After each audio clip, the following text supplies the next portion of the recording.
Donc pour le détaillage des croissants, donc vous avez fait un tour double et un tour simple.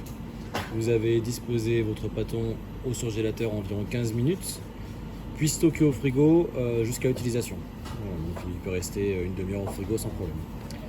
Au niveau des dimensions, donc 55 à 60 par 30. Donc si vous prenez le livre face à vous, c'est les 25, pardon, pas 30, 25.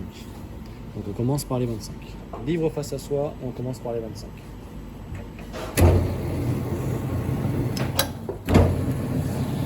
On descend progressivement.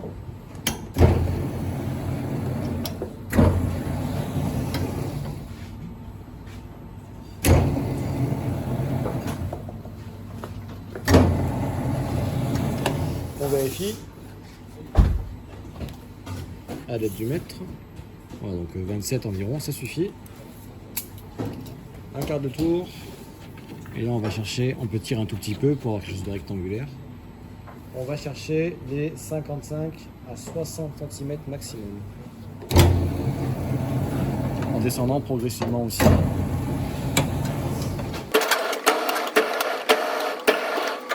Si on voit que le pâton part un peu de travers, on n'hésite pas à le remettre et à l'étirer un tout petit peu pour avoir un joli rectangle. Et on continue.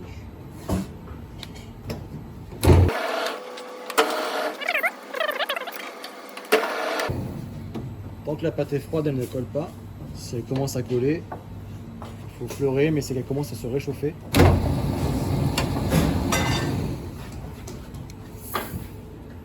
Voilà, ici je suis à environ 56-57 cm, c'est parfait.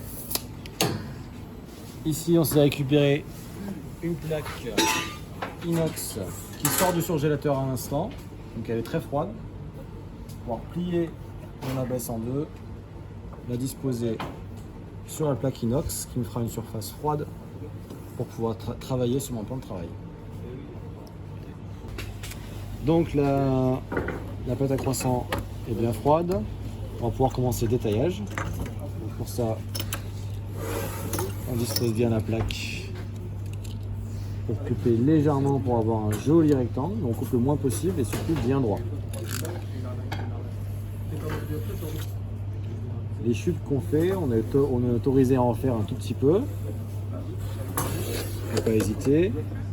En général, on essaiera d'éviter d'aller au-delà de 100 grammes par pâton. Elles seront réutilisées dans les pains au raisin. Voilà, en haut en bas. À droite et à gauche aussi, très légèrement. Il n'est pas fait. Bah, je sais pas, il y a 21. J'ai fait 21.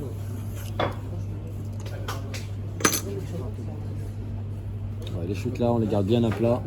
On va les mettre directement au frigo avec les autres pâtons pour mettre dans les pains en raisin. On prend la bicyclette, on vient l'écarter à son maximum pour avoir la roulette de droite à droite, la roulette de gauche à gauche. On vient marquer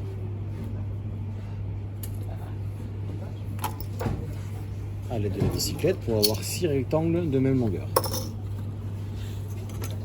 On vient ensuite découper chaque rectangle.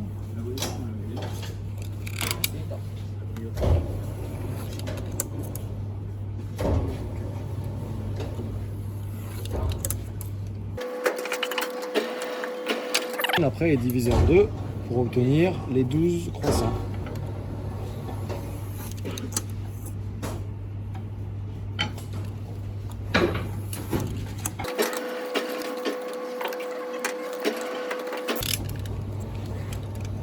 Alors, on va pouvoir commencer à façonner. Pour ça, on prend un petit couteau d'office ou cutter. On va faire des entailles d'environ 1 cm ou plus, ça dépend. Plus vous faites une entaille longue, plus vous allez gagner en largeur de croissant. C'est adapté à votre pâton.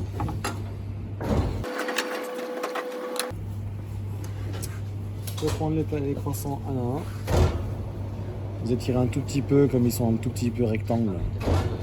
Un tout petit peu pour avoir un triangle le plus isocèle possible. On vient l'étirer légèrement, le mettre sur son plan de travail. On prend les entailles ici qu'on vient replier vers l'extérieur et avec la paume des mains, on va venir rouler assez serré au début et en partant vers l'extérieur, en faisant 2-3 allers-retours. Un aller-retour, 2 allers-retours, 3 allers-retours. À chaque fois, je gagne en longueur. Une fois que j'ai suffisamment de longueur, en général, pour faire un croissant courbé, il faut minimum 15 cm. Je peux continuer à rouler mon croissant. Avant d'arriver à la pointe, j'écrase et je peux terminer. Je dispose le croissant sur ma plaque que je prépare à l'avance. Je peux le courber tout de suite en appuyant légèrement. Donc je vais continuer le façonnage.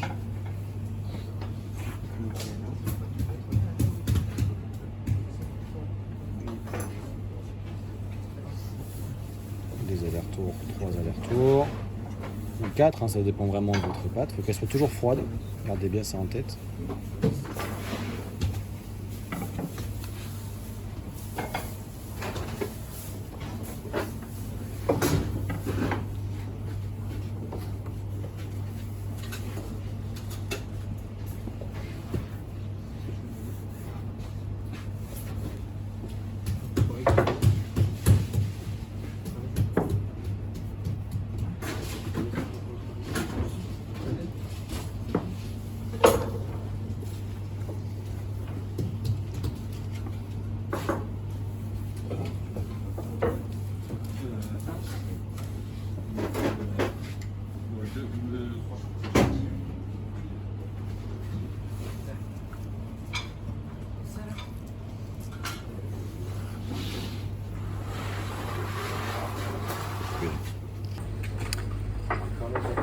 Une fois les croissants bien façonnés et mis en quinconce comme cela, vous pouvez les mettre en pouces à 28 degrés environ, sans oublier d'identifier votre plaque.